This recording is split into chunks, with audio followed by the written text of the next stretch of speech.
ನಮಸ್ತೆ ಟಿವಿ 20 ಕನ್ನಡ ವಾಹಿನಿಗೆ ಸ್ವಾಗತ.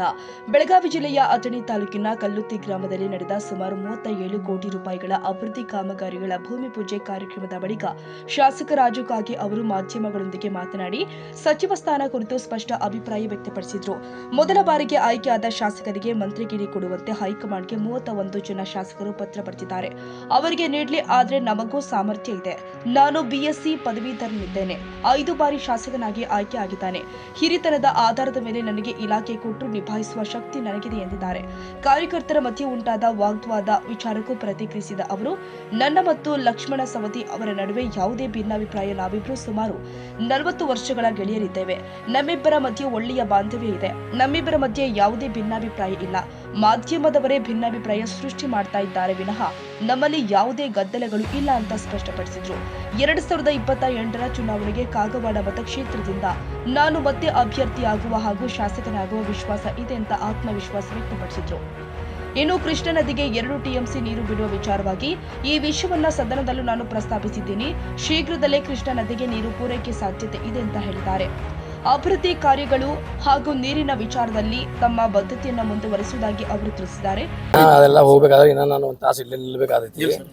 ಏನು ಹೇಳ್ದಂಗೆ ಕೇಳೋದು ಸರ್ಕಾರದ ತಪ್ಪು ಧೋರಣೆಗಳಿಂದ ನಮ್ಮಲ್ಲಿ APMCಗಳು ಎಲ್ಲಿ ಬದುಕಿದಾವು, ಎಲ್ಲಿ ಬದುಕಿದ, ಎಲ್ಲೂ APMCಗಳು ಬದುಕಿಲ್ಲ. ಅದಕ್ಕೆ ಸಾವಿರಾರು ಕಾರಣಾಂತರಗಳಿದಾವು. ಅದನ್ನೆಲ್ಲ ಈಗ ಹೇಳೋಕ್ಕಾಗೋದಲ್ಲ. ಅದು ನಾನು APMC ಎಲ್ಲಿದಾವೆ ಮೇಲೆ ಸಮುದತ್ತಿ, ಬೈಲಹೊಂಗಲ್, ಗೋಕಾಕ್, ಇವು APMC ಅಂದ್ರೆ ಒಂದು ಸರ್ಕಾರದ ಬಜೆಟ್ ಇದ್ದಂಗೆ ಇರ್ತಿತ್ತು. ಈಗ ಎಲ್ಲ APMCಗಳು ಬಂದಾಗಿಬಿಟ್ಟಿದಾವೆ. ಕಾರಣ ಅದು ಕೆಲವು ಸಾಕಷ್ಟು ನ್ಯೂನತೆಗಳಿದಾವೆ. ಆ ನ್ಯೂನತೆಗಳು ಮತ್ತೊಂದ್ಸಲ ಮಾತಾಡ್ತಾರೆ. ಸರ್ಕಾರಕ್ಕೆ ಲಾಭ ಇದೆ ಮತ್ತೊಂದ್ಸಲ ನನಗೆ ಬೇಕಾದ್ರೆ ಹೇಳ್ತಾ ಇಲ್ಲ. ಅವ್ರಿಗೂ ಕೊಡ್ಲಿ, ಅವಕಾಶ ಕೊಡ್ಲಿ. ಅವ್ರಿಗೂ ಒಳ್ಳೇದಾರ. ಮೊದಲನೇ ಸಲ ಬಂದವ್ರು ಕೊಡಬಾರ್ದು ಅಂತೇಳಿ ಅಂದ್ರೆ ಸಂವಿಧಾನದಲ್ಲಿ ಇಲ್ಲಲ್ಲ. ಅವ್ರು ಇಂಟೆಲಿಜೆಂಟ್ ಇದ್ರು, ಅವ್ರ ತ್ಯಾಗ ನೀಗಿಸುವಂಥ ಶಕ್ತಿ ಇತ್ತು. ಅವ್ರಿಗೂ ಕೊಡ್ಲಿ. ನನ್ನ ತ್ಯಾಗೂ ನೀಗಿಸುವಂಥ ಶಕ್ತಿ ಯಾವುದೇ ಇಲಾಖೆ ಕೊಟ್ಟರು ನೀಗಿಸುವಂಥ ಶಕ್ತಿ ನನ್ನ ಟ್ಯಾಲೆಂಟ್ ಅನ್ನೋದು ಅವ್ರು ನೋಡ್ಕೊಳ್ಳಿ. ನನ್ನ ಇತ್ತು ಅಂದ್ರೆ ಕೊಡ್ಲಿ, ಇಲ್ಲ ಇತ್ತಂದ್ರೆ ಬೇಡ, ಸರಿ ಕೊಡ್ಲಿ. ಎಲ್ಲ ಲಕ್ಷ್ಮಣ ಸವದಿ ಅವರು ನಾನು ಒಳ್ಳೆ ಗೆಳೆಯರು ಇದೇವಿ, ಮುಂದುವರಿತೀವಿ. ಕೆಲವು ಮಂದಿಗೆ ಏನೋ ಒಂದು ಅವ್ರು ಬರೆಯೋಣ ಇವ್ರು ಬರೀದು, ಇವ್ರು ಬರೆಯೋಣ ಅವ್ರು ಬರೀದು. ವೈ ಮನಸ್ಸಿಲ್ಲ, ಏನಿಲ್ಲ, ಏನು ಹೇಳಿದೀವಿ ನಾವು ರೋಡ್ ಬ್ಯಾಂಕ್ ಅಂತ ಏನು ಬರೆದಿದ್ದೀವಿ, ಒಬ್ರಿಗೊಬ್ರು ಬೇದಾಡಿದೀವಿ. ನಾನು DCC ಬ್ಯಾಂಕ್ ಇಲೆಕ್ಷನ್ ಆದ ನಂತರ ನನ್ನ ವರ್ಗದಲ್ಲಿ ನಾನು ಹಾಕ್ತಿದ್ದೀನಿ. ಈಗ ಹೇಳೋದಲ್ಲ, ಇದೇ ಪ್ರೆಸ್ ಮೀಟ್ ಮತ್ತೆ ಕರೀತೀನಿ. ಎಲ್ಲಿ ಅವ್ರೊಂದು ಏನ್ರಿ ಮಾತಾಡೋಣ, ಇವ್ರೊಂದು ಏನ್ರಿ ಹೇಳ್ತಾವ, ಅದೆಲ್ಲ ತಲೆ ಕೆಡಿಸ್ಬೇಡ್ರಿ. ಇಲ್ಲ ಅವು ಮಾಡ್ದಿಲ್ಲ, ನಾನು ಮಾಡ್ತಿಲ್ಲ, ಎಲ್ಲ ಸರಿ ಐತಿ.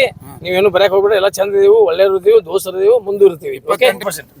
ಈ ವೇಳೆ ಮುಖಂಡರು ಆದ ರಾವ ಸಾಹೇಬ್ ಐಹೊಳೆ, ಬಸನಗೌಡ ಪಾಟೀಲ್, ರವಿಕಾಂತ್ ಪಾಟೀಲ್, KR ಪಾಟೀಲ್, ಮಲ್ಲಿಕಾರ್ಜುನ ದಳವಾಯ್, ಬಸುನಾಯ್ಕ ಸೇರಿ ಅನೇಕರು ಉಪಸ್ಥಿತರಿದ್ದರು. ಸಿದ್ದಯ್ಯ ಹಿರೇಮಠ್, TV 20 ಕನ್ನಡ, ಅಥಣಿ. ಕನ್ನಡಿಗರ ಮೆಚ್ಚಿನ ನಿಮ್ಮ TV 20 ಕನ್ನಡ ವಾಹಿನಿ ಇದೀಗ ಟಿವಿಯಲ್ಲಿ ಲಭ್ಯ.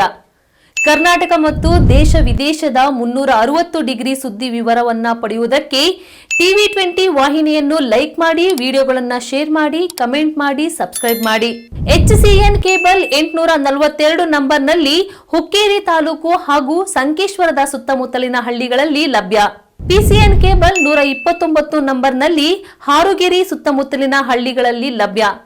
ರಾಯಬಾಗ್ ಡಿಜಿಟಲ್ ಚಾನೆಲ್ ಕೇಬಲ್ 80ನೇ ನಂಬರ್ನಲ್ಲಿ ರಾಯಬಾಗ ತಾಲೂಕಿನ ಸುತ್ತಮುತ್ತಲಿನ ಹಳ್ಳಿಗಳಲ್ಲಿ ಲಭ್ಯ. UDCN ಕೇಬಲ್ ನೆಟ್ವರ್ಕ್ ಉಗಾರ ಸುತ್ತಮುತ್ತಲಿನ ಹಳ್ಳಿಗಳಲ್ಲಿ ನಿಮ್ಮ TV 20 ಕನ್ನಡ ವಾಹಿನಿಯೂ ಲಭ್ಯ.